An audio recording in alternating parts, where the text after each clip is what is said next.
On the agenda tonight, we're going to be taking a look at Queen's recent release of Face It Alone, originally recorded in 1988.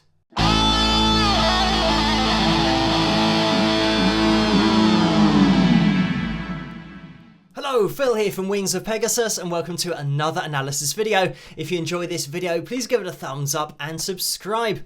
So I'm going to start out with a bit of background behind this video because it is important. About a year ago, we started looking into pitch correction and auto-tune, and Freddie Mercury's voice was the one that I chose to compare auto-tuned voices with, so that you could hear Freddie's voice, how natural it was, and the fact that it was unique as well, and then comparing that with an auto-tuned and pitch-corrected voice so you can see the differences.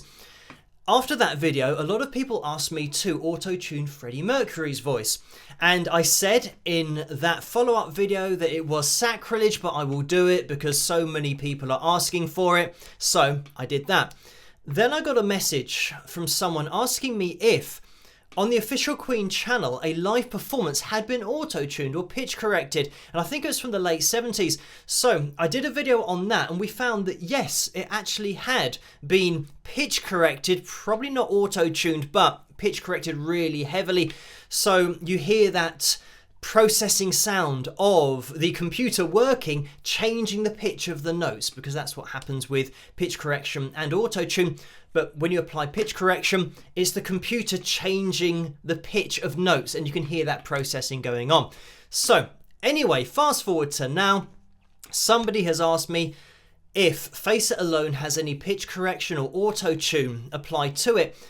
And to be honest, I have been avoiding listening to this just in case they have applied it, because going all the way back to that video where I said it's sacrilege to edit Freddie Mercury's voice because he had such a unique voice and standalone voice, and going ever so slightly sharp or flat, that's part of his voice. Like, he wasn't intentionally missing notes by 2 or 3 or 5 cents either way.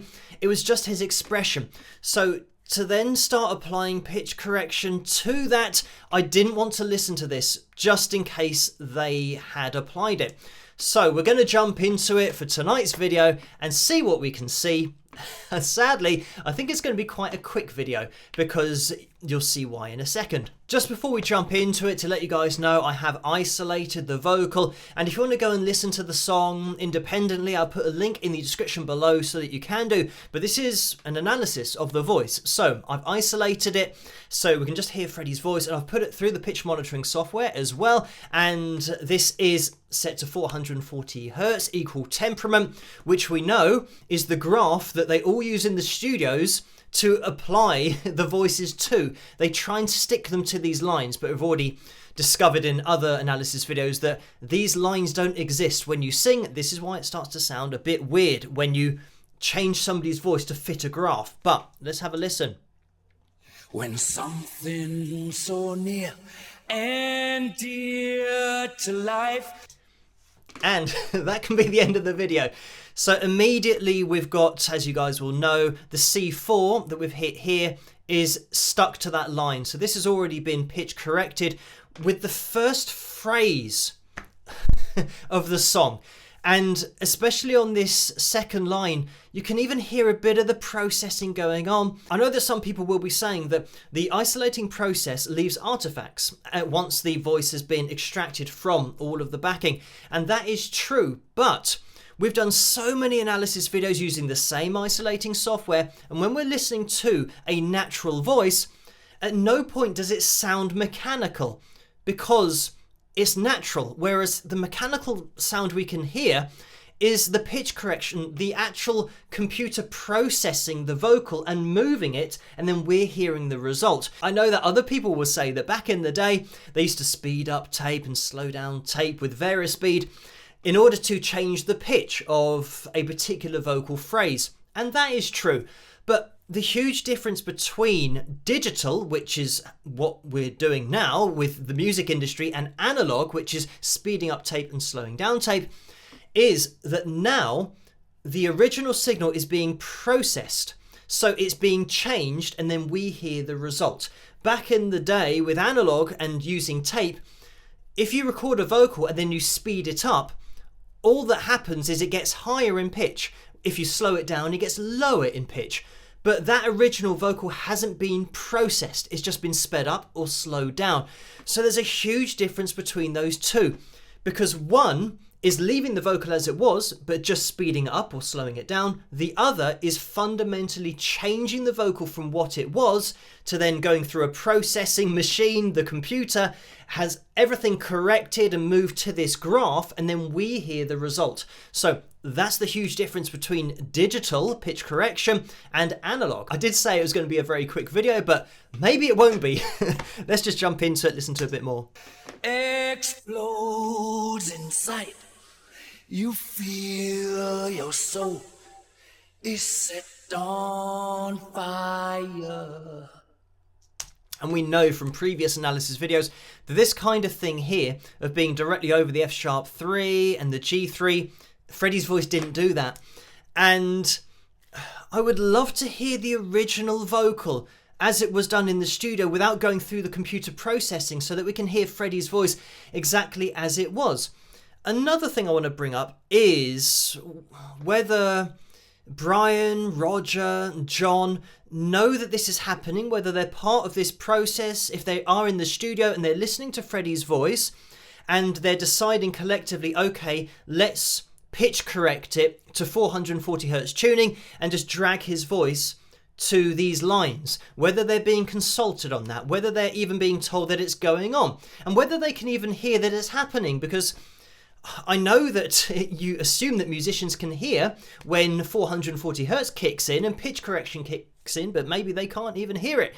So it would be great to get a word from them. Maybe it's just the case that they're using it artistically and they want this song to sound modern, because a lot of modern songs use pitch correction and even some use auto-tune. So maybe it's for that reason, but for me, listening to Queen, when I was growing up, they were a proper rock band. So they just performed on stage, let it all hang out and go for it. And it didn't matter if they were sharp or flat, because it's all about the art and the expression of them performing a song. And to take all of that expression and freedom and start to apply it to a graph and change the relevance of Freddie's voice to the backing, for me, it's kind of against, well, what I think Queen is all about, being a rock band. The other thing that I just mentioned about it being irrelevant to the backing is extracting Freddie's voice. All of the instrumentation that he would have been performing to in the studio, this is something I've mentioned in the past, is that he would have been listening to, you know, the guitars and the drums and the bass, having the backing track, singing along to it, having that going in his headphones, and his voice, and he is calculating the average pitch to be most accurate with what he can hear in his ears.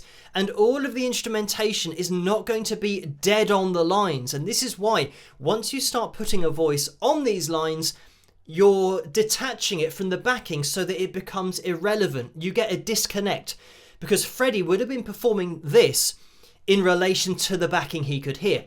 By changing the pitch of what he's singing, you're now taking away all of his adjustments vocally that he was making to what he was hearing, because now we're hearing a voice that actually didn't sound like this when he sang it. And that's a huge shame that we don't get to hear his voice as he was singing it, because if somebody said to me, we found a recording of Freddie's voice in 1988 on a song, we're going to release it, I would say, great, let me listen to it. And they say, oh no, before we let you listen to it, we're going to put his voice through the computer software and, you know, digitalize it effectively, changing the pitch, and then you can listen to it.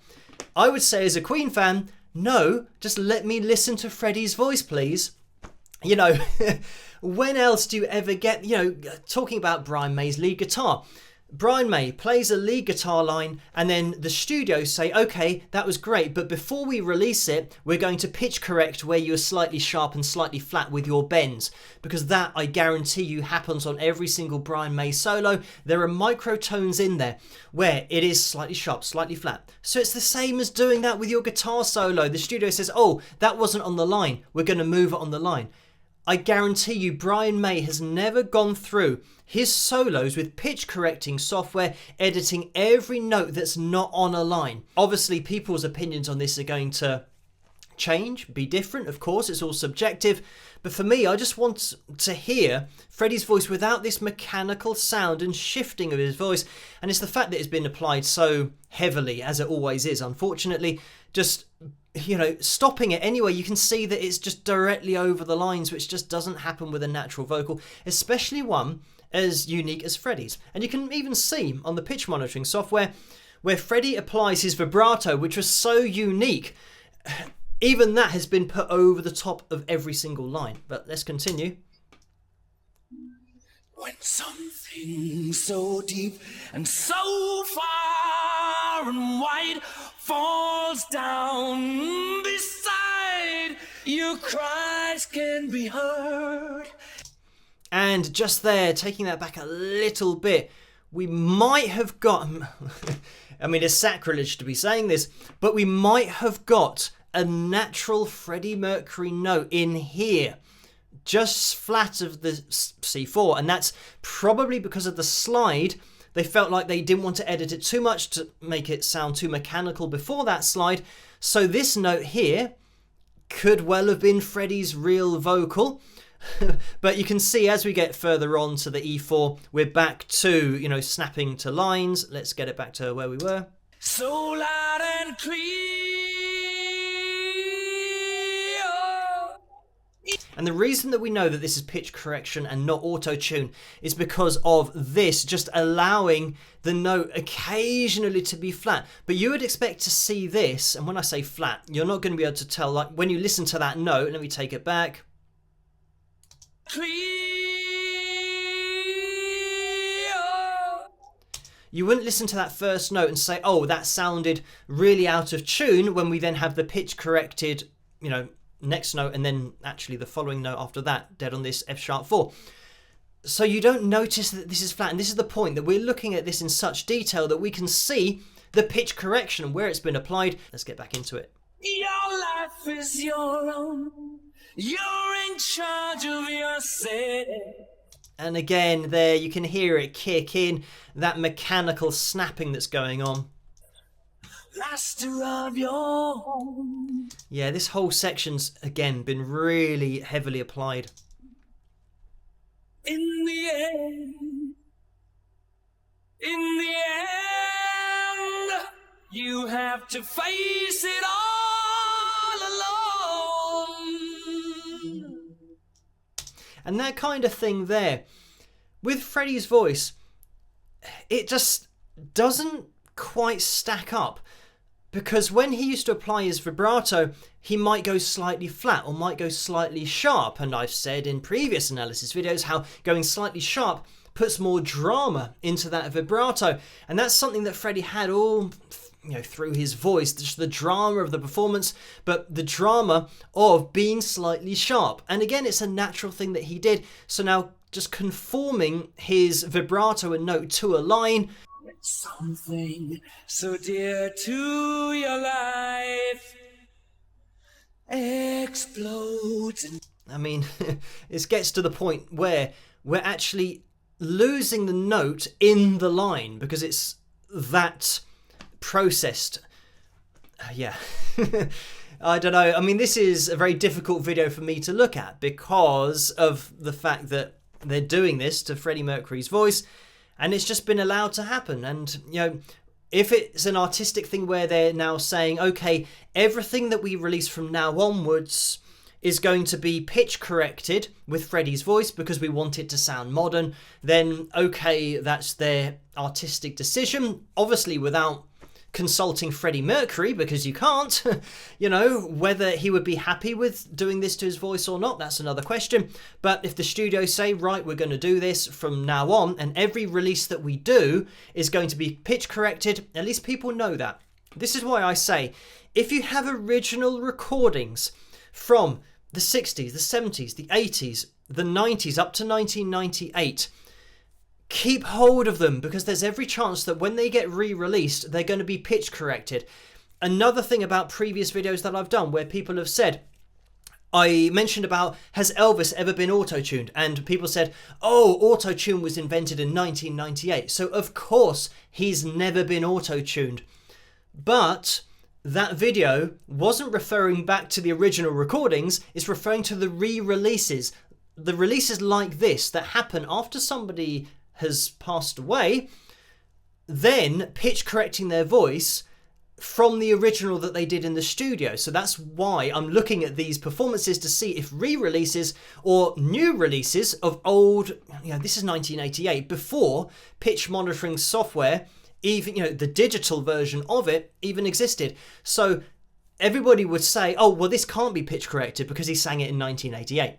But they've taken that original recording, stuck it in the computer, and the computer has just spat out that pitch corrected version. So again, I mean, the problem is here that pitch correction is a manual process. So they have programmed the computer to do this, and they haven't been subtle with it at all. What I would love to have done with this recording is just play it, turn off your screens, look away, listen to the vocal, and see what it sounds like. And if you think, wow, that sounded great, don't do anything with it, just release it. But it's because they're looking at this graph and they're seeing that the lines aren't matching up. They're then applying this graph to the vocal and sticking the vocal to the lines. That's where the problem is. So they're not using their ears anymore, they're using this graph.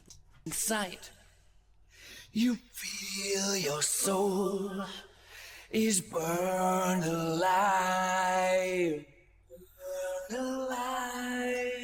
when something so deep and so far and wide falls down beside your cries can be heard.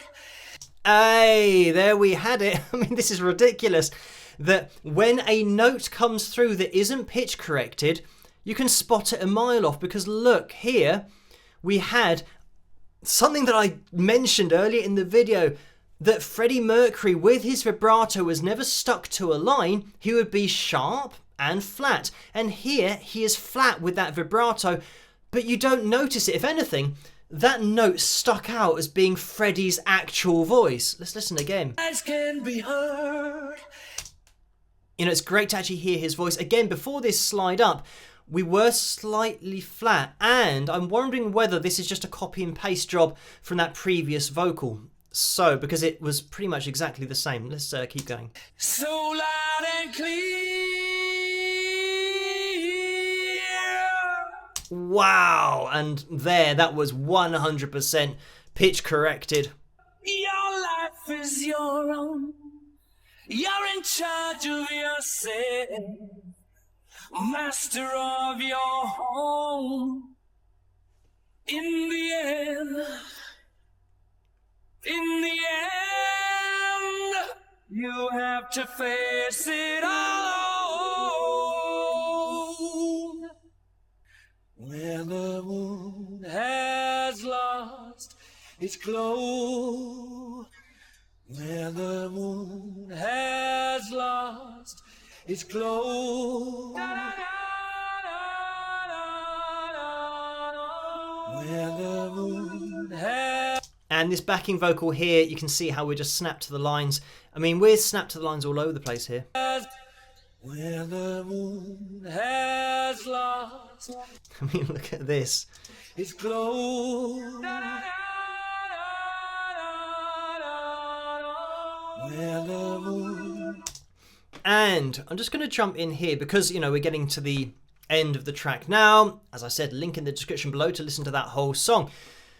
But when we're talking about this and the way that this backing vocal's been actually, I think, copied and pasted, because we've got, and it stands to reason that they found this recording from 1988. They might not have had various vocal parts and have had to copy and paste vocals, and I think that's what's happening here. Something that I do want to demonstrate, because this is a fantastic opportunity to do this, is the accuracy of this app that I'm using. And I'm not sponsored or asked to mention this app. It's an Android app, and a few people have said in the comments section, oh, how can you do these analysis videos considering you're using a free app? you should be using something that's a lot more detailed. But the accuracy of this app, the reason this is such a great opportunity is because this vocal sounds like it's been copied and pasted. So what I'm going to do is make this full screen so you can see it a little bit more clearly. I tell you what, let's make it bigger. Right, and I'm going to go up to this top section. Now, I'm going to put over the top of this vocal the previous vocal that the pitch monitoring software listened to. And let me get it on screen. And there we have it. And you might think, what's happened? We can't see any difference. I've now overlaid the previous version of this line with the version that we've just listened to. So these are two different parts of the song, but we can tell that it is a perfect match, which therefore confirms that it is copied and pasted on that original release, but it shows the accuracy of the pitch monitoring software. This app that I use for my analysis videos can just plot pitch to a ridiculous amount of, detail and accuracy, because these match up absolutely perfectly. So it is a copied and pasted vocal. And in order to sing this way twice is impossible. All of these tiny variations, like these, this little M that we have here, it's exactly the same. So the reason that I use this pitch monitoring software, and it's called Vocal Pitch Monitor, by the way, and it's just an Android app. You can get it on your phone and your tablets. But the reason that I use this app is because it is so detailed. It's so accurate at plotting pitch. So it means that we can see pitch correction. We can see auto-tune. Even if you can't pick it out with your ears, you'll be able to see all of these lines and, relative to pitch on the left-hand side. So the other great thing about this is that if you are working on singing yourself, you can get this app and you can sing into your phone and see where your voice sits. And I guarantee you, you're not going to be singing straight lines all the time, because you'll be singing with a natural voice. If I was using something that was, $800 or $1,000 plugin on, Logic Pro 10, and then people wanted to use that themselves, you can't access that unless you've got a lot of money. So this is why finding something that's this accurate and doing the analysis videos means that not only can you watch the videos and get an appreciation of what's happening with somebody's voice, but you can start applying what's happening to their voice to your voice if you want to try and sing in a similar style by using the pitch monitoring software. So yeah, Vocal Pitch Monitor, that's what it's called. But this really does, it doesn't get any more accurate than this, plotting two totally separate vocals that have been isolated, by the way. Again, another point that I mentioned earlier about the artifacts, that you can see that the artifacts that remain from or result from the isolating process don't affect pitch in any way, because this app here is totally separate to the isolating software. So it shows that the artifacts, from two separate vocals, when they're put over the top of each other, because they're copied and pasted in the studio, we can see that pitch-wise they match up perfectly. But anyway, I said it would be a short video. It definitely hasn't been, but for me it is a bit of a shame that Queen, back in the late 80s, recorded this in the studio, but now when it's being released, it's being packaged up and pigeonholed into the sound of the industry as it is today. So it means that we don't get to hear that original vocal as it was, which, as a Queen fan, is a shame for me. But if it's just something that they're going to be doing now into the future to make it sound more modern, then that's the artistic decision of the record label and maybe not the musicians. I guess that's where I have another problem with it. I would like to know that they've just all given it the okay, and that Freddie's family's okay with his voice being edited by a computer, and then we hear the result of that rather than hearing his voice as he recorded it on that day in the studio. Anyway, thank you guys for requesting this song for me to take a bit of a deep dive into. I hope you have enjoyed this video. If you have, please give it a thumbs up and subscribe. As always, let me know what you guys think. Keep the suggestions and requests coming in the comment section below, and I'll catch you guys at the next one. Rock!